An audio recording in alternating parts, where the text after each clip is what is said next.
Section 1. The illusion of work. Okay, so let's pull apart this illusion.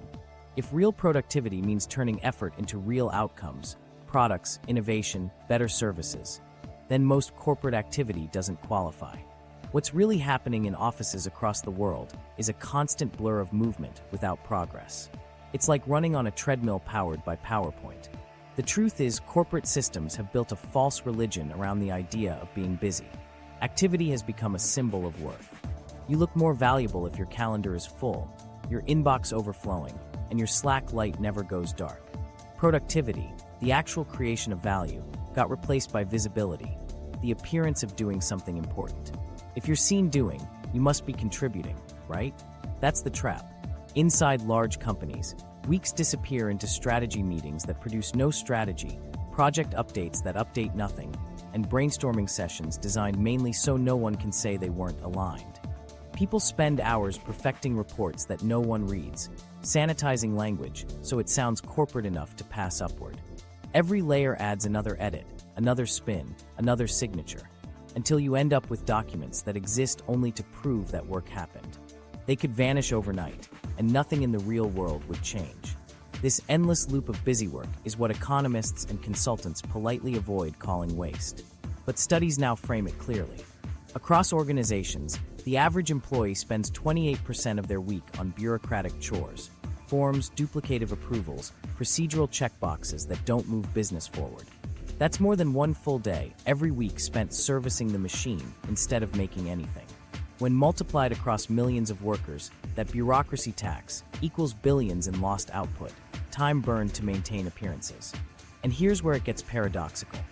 The more advanced our technology becomes, the worse this illusion gets. Tools that were meant to streamline work have multiplied it. Every new piece of software adds dashboards, metrics, and endless visibility. You'd think data and automation would cut clutter, but instead they've become surveillance systems tracking motion rather than meaning. When every click can be measured, people start producing clicks. The result? A digital hamster will powered by human anxiety. Take the simple act of responding to email. In many corporations, a fast reply signals importance. It shows you're on it, so people reflexively answer, even when the reply adds no value. Multiply that across teams, and what you have is the world's largest noise generator. No one is connecting dots, they're just looping each other into chains of activity. It feels purposeful, but most of those messages are echoes bouncing inside the same box. This confusion between speed and substance runs deep. Corporate culture rewards visibility because it's easier to measure than impact. That's why managers love dashboards. They create the illusion of control. A graph going up looks like progress, even if it's counting something useless. Employees learn quickly. What gets measured gets mimicked. So they replicate noise that looks like output. Metrics rise, bonuses get paid, nothing improves. And when you look at what all that work actually produces, the mismatch is staggering. GDP growth has slowed across major economies despite record levels of employment and technology adoption. We have more tools than ever, but global productivity is crawling. That's not a mystery, it's math. If nearly a third of your collective labor is recycled into bureaucracy, not output, growth stalls. In higher education, for example, administrative positions ballooned compared to teaching staff, a clear case of value dilution. The same trend runs through healthcare, government, and Fortune 500 offices everywhere. The more paperwork you build to manage performance, the less performance you get. It's important to see how this illusion sustains itself. Inside the system, no one wants to call the bluff. Questioning the purpose of your job can sound like career suicide. So workers learn to protect the illusion. They keep the meetings going, polish the slide decks, fill the calendar. Everyone's participating in a shared fiction because it feels safer than challenging it. Even managers trapped inside know much of it is meaningless, but admitting it would unravel their authority. So, the cycle continues. But let's be clear, most people trapped in this system aren't lazy or apathetic. They're intelligent, hardworking, and often painfully aware of the absurdity. They do what the system demands because that's how survival works in corporate environments structured around optics. You can't afford to look idle, even when being truly productive might mean stepping back to simplify or innovate. Simplicity doesn't photograph well in a progress report. Here's the weird part. This illusion also creates psychological comfort. If you're checking boxes, you feel accomplished for the day, even if those tasks don't matter. It's a form of self-sedation, a ritual that fills the space where purpose should live. That's why so many workers defend their routines. Challenging them forces you to confront a frightening idea, that months or years of your life might have evaporated into work that didn't matter. It's easier to double down than face that emptiness. But eventually, cracks appear. You start noticing that 90% of meetings could have been an email, and half the emails shouldn't exist at all. You notice how every urgent project vanishes after the quarterly review, never mentioned again. You realize that success in this world isn't about results, but about maintaining relevance inside a hierarchy that feeds on itself.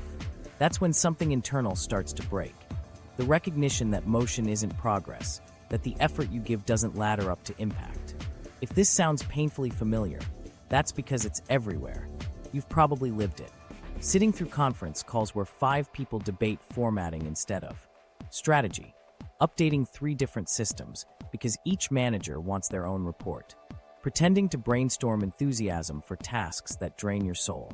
The illusion of work is powerful because it's collective. It's not just you playing along, it's everyone. So here's the transition point. If all this motion doesn't produce real value, why does it exist at all? Why would corporations deliberately build structures that waste human potential on fake productivity? That's what we'll uncover next.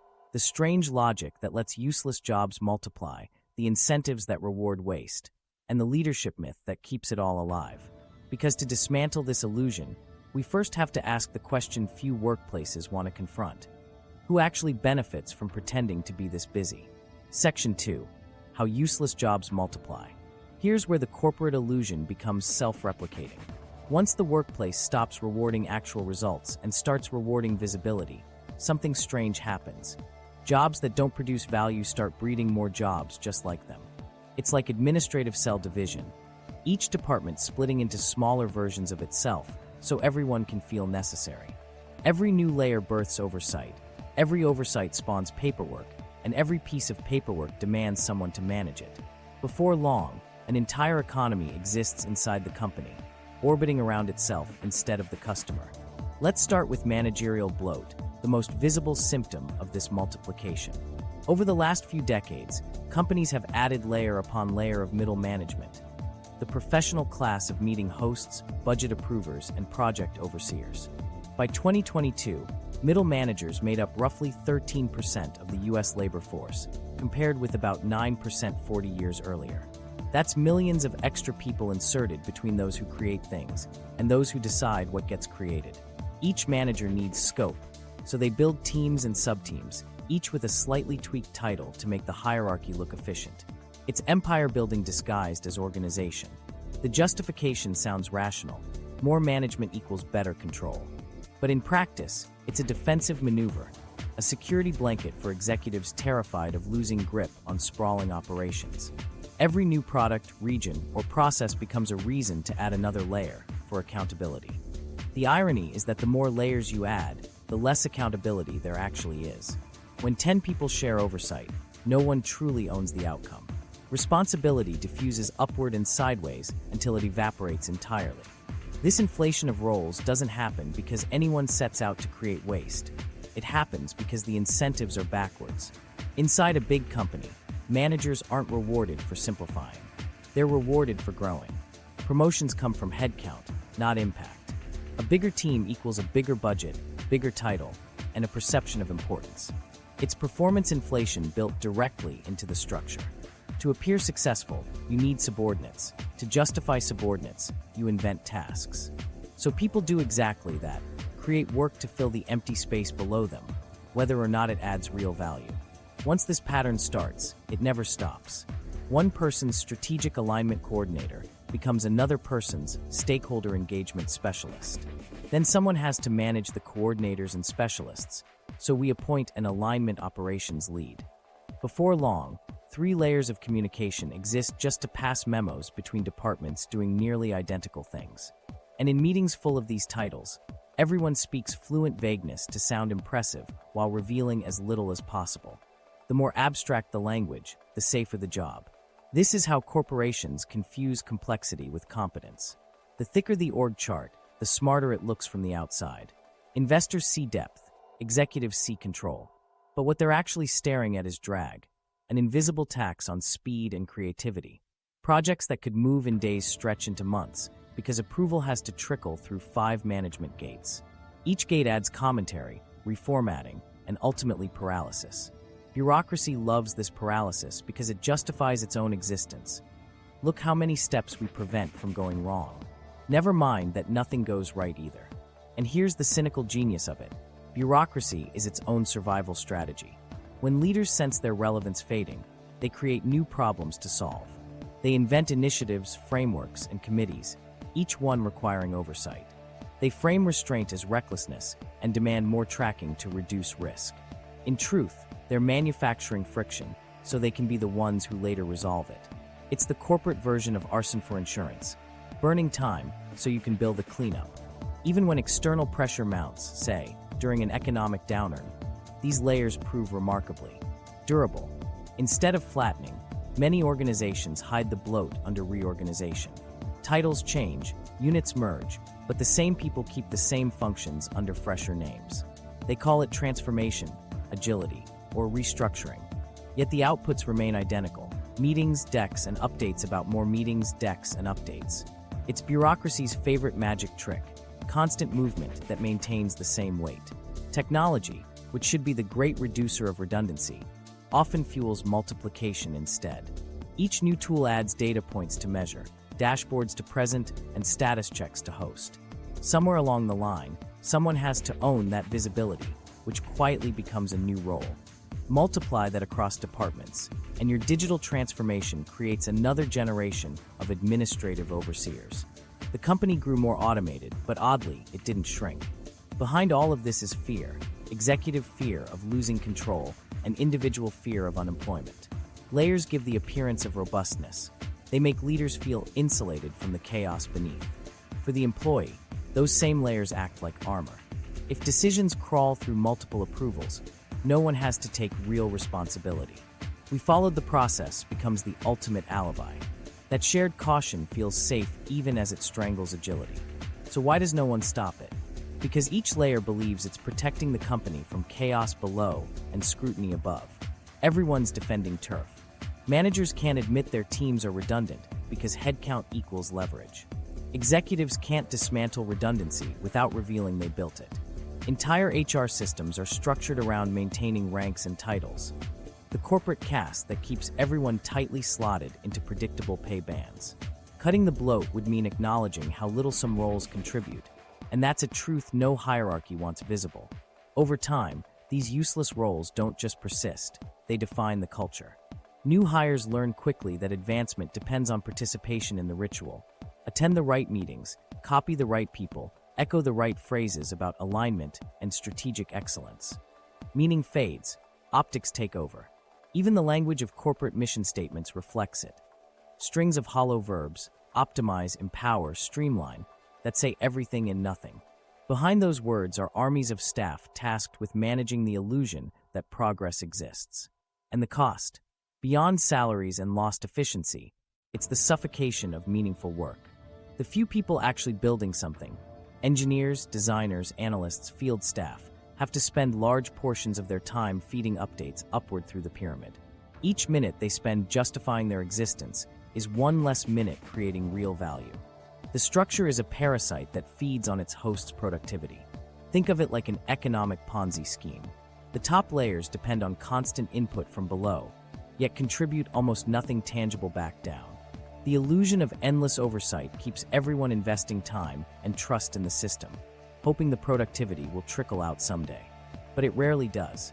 Instead, more managers join, more committees form, and the cycle repeats until even modest decisions require a task force and 3 rounds of buy-in. The multiplication of useless work isn't an accident. It's the predictable outcome of leadership obsessed with protection rather than production. Every duplicate role, every excess meeting, every redundant policy is a symptom of control addiction. Companies grow sideways instead of forward because expanding horizontally feels safer than confronting the waste vertically. That's the quiet scandal at the core of corporate America. Inefficiency not as a byproduct, but as a business model. This machine of self-preservation keeps spinning, feeding on energy, time, and morale. And somehow, when profits lag or productivity collapses, the fingers point downward, to the workers drowning in the mess they didn't create. That's when layoffs hit, budgets shrink, and the very people manufacturing the problem survive, because they're the ones controlling the narrative. But this isn't just bad economics. It's the foundation of an economy built on firefighting its own smoke. And the cost of that firefight reaches far beyond office walls. That's where we're headed next, into how this useless machinery quietly drains entire economies while convincing us it's progress. Section 3. The hidden cost to the economy. When you add up the meetings, the duplicated roles, the managerial layers, and the bureaucracy that props it all up, what you get isn't just workplace frustration. It's an economic sinkhole. Every hour spent maintaining illusions instead of creating value translates directly into lost output. Economists have started measuring it in staggering terms: the corporate bureaucracy tax. According to research, the average employee spends around 28% of their week performing bureaucratic chores. Nearly a day and a half wasted on internal noise. Scale that across a national workforce, and the bill climbs into the trillions. That's labor paid for, but not producing any real goods, innovation, or progress. Think of how that plays out in prices you actually pay. When a company spends more on unnecessary staff and processes, those costs don't vanish, they get passed on. It's why hospital bills, college tuition, and even basic consumer goods keep creeping upward. In higher education alone, administrative bloat has pushed tuition to record highs. Positions that once supported academics now exist to manage compliance paperwork or internal analytics dashboards. The same dynamic repeats in healthcare. Armies of billing administrators matched against armies of insurance adjusters, all processing forms that cancel each other out. The end result: patients and students pay for a war of paperwork that creates no net value. On a broader scale, this inefficiency drags national growth. Between 2002 and 2025, US GDP hovered around modest gains, averaging near 2% per year. Meanwhile, corporate profits ballooned, not because companies became more innovative, but because cost-cutting and price inflation masked stagnation. True productivity, output per hour worked, barely moved. Economists point to automation as the fix, but here's the irony. Those systems often end up feeding new bureaucracies. Instead of reducing staff, companies layer AI oversight teams, audit committees, and data compliance officers on top. Each innovation gets followed by guardians to monitor it, turning potential time savings into permanent overhead. Call it irony, call it tragedy, but this bureaucracy feeds on economic oxygen. Every duplicated approval or meaningless report diverts resources that could fuel innovation. In industries like manufacturing and tech, that lost capital could fund research or better equipment. In education, it could lower costs for students. But instead, money gets trapped in self-referential cycles of meetings and reviews. You can literally trace the slowdown in global productivity to these internal waste systems. When large organizations, public or private, carry more administrative weight than creative muscle, economies crawl. Now, some defenders argue that these administrative layers provide stability. They say that without process, chaos reigns. But look at the numbers again. In Latin America, bureaucratic burdens on medium-sized businesses alone account for roughly 13% of GDP. That's not avoiding chaos, that's institutionalized drag. The same pattern exists in the US, though less visible. Slow approvals, duplicated compliance, and corporate rituals that eat the time of people who could be inventing or producing. It's an invisible brake pedal pressed halfway down all the time. We also pay for this in wages. When companies absorb so many resources into non-productive functions, there's less left for the people doing the real work. Frontline builders, engineers, and service staff shoulder the weight of returning value while watching middle management expand. It's why wages for production and non-supervisory roles have barely kept pace with inflation, even as corporations boast record headcounts. The money exists, it's just trapped in layers of administrative fat. If even half of those wasted salaries were redirected toward productive functions or employee compensation, average wages could rise dramatically without raising prices at all. And yet, the system resists any correction because bloat benefits those who oversee it. Investors and executives love showing elaborate hierarchies. It signals scale, stability, and control. Simplified structures look risky. That perception distorts market behavior. Analysts reward complexity by valuing companies with thicker management charts, assuming bigger oversight equals lower uncertainty. So firms invest in appearances, more metrics, more departments, more proof that everything's under control. The market ends up subsidizing inefficiency because it looks like diligence. Consider also the cultural side effects. When workers spend more than a quarter of their week on bureaucratic upkeep, they disengage. Engagement rates globally hover around 23%, meaning 3 out of 4 employees are psychologically checked out. That disengagement is expensive. Gallup estimates the global cost of lost productivity between $400 billion and nearly $9 trillion per year. Those aren't abstract figures. They equal the GDP of entire continents. Whether you work in banking, retail, or logistics, every disengaged worker adds friction to the system. A disengaged manager multiplies it. There's a hidden inflation nobody talks about: bureaucratic inflation. It doesn't raise the price of goods directly. It raises the cost of time. As projects take longer to execute, businesses lose momentum. That lost speed is why you wait months for repairs, approvals, or product launches that should take weeks. Every stalled decision is a hemorrhage of potential value. Economists can measure capital, labor, and technology inputs, but what's harder to see is how many hours vanish into internal standstills. Those are hours humanity never gets back. Meanwhile, workers bear the personal cost. When inefficiency piles up, executives demand efficiency initiatives. Departments shrink, but the meetings remain. Suddenly, fewer people carry the same bureaucratic load. It's like cutting the crew of a rowboat without reducing the size of the boat. Everyone rows harder just to keep afloat. The effort doesn't produce movement, it just maintains illusion.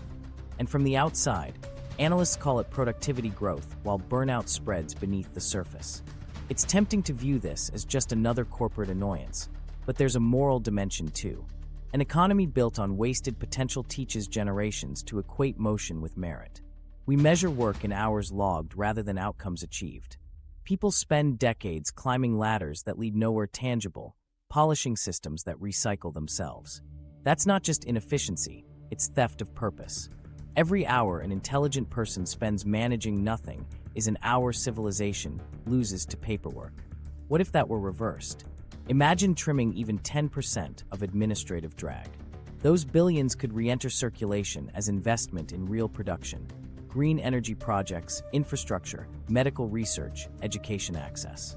Instead of paying for departments that pass status updates, we could pay for innovation that lifts quality of life. Engineered properly, the economic boost would dwarf most stimulus packages. Efficiency isn't just good management, it's an untapped growth strategy. Yet despite knowing all this, companies rarely act. Partly because no one wants to be the first to admit how much time and money are wasted. Flattening structures sounds revolutionary until you have to eliminate jobs tied to prestige. Plus, inefficiency hides unemployment.